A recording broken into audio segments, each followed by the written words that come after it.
East Egg News, reporting live from New York with an interview from an interesting man who we've not seen since 1936, who goes by the name of Mitchell Palmer. Mr. Palmer, we'd like to know a little bit about you. Now, where and when were you born? I was born on May 4th, 1872 in Moosehead, Pennsylvania, but many believe that I was born in New Haven, Pennsylvania, which is wrong because they don't have a hospital there and I never lived there. Yeah. Mr. Palmer, tell us about your childhood.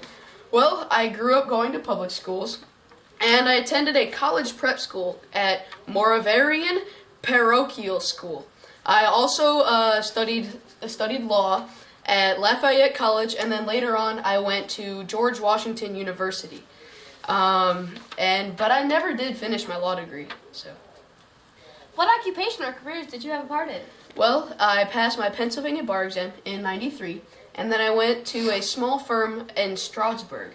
After that, I quit there and I practiced law privately when I was elected for congressman in 1908, 1910, and 1912. After that, Woodrow Wilson, whom I helped to get into office, appointed me to be a judge in the U.S. Court of Claims. I then, a few months later, denied it and quit and to go practice law privately again. And then he appointed me to be Secretary of War, but I declined it due to my Quaker beliefs because I'm a strong believer in peace. So then he appointed me to be custodian of alien property, where I would confiscate and sell alien property, which is mainly communists coming from the USSR or the Soviet Union. So that happened in 1917, and then in 1919.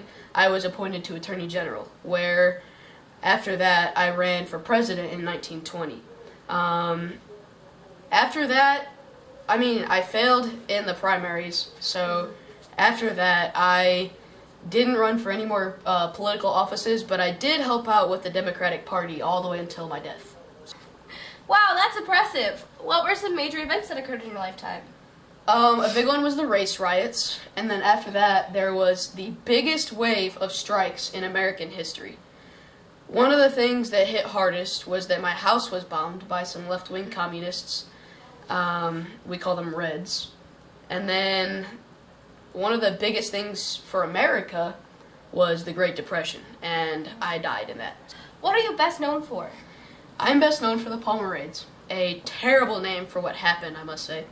The Soviet Union was just created right after the Bolshevik Revolution, and so a bunch of communists had just immigrated to America.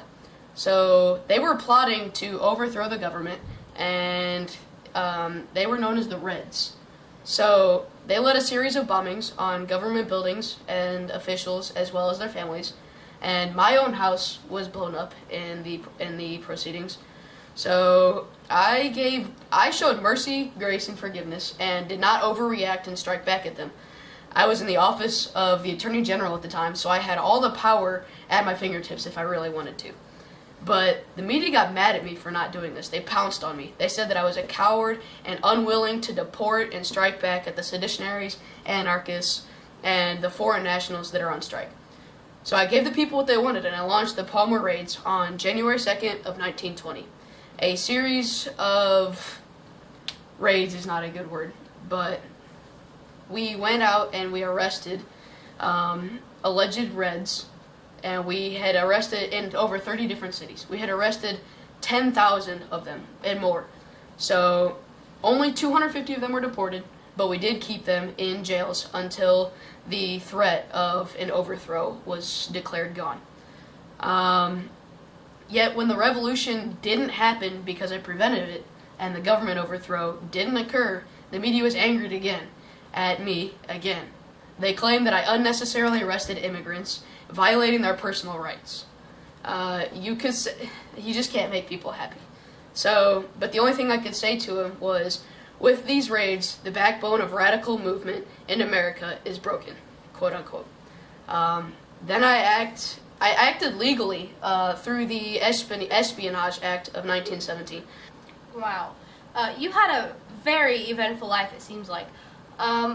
Thank you so much for joining us today. This is East Egg News reporting from New York.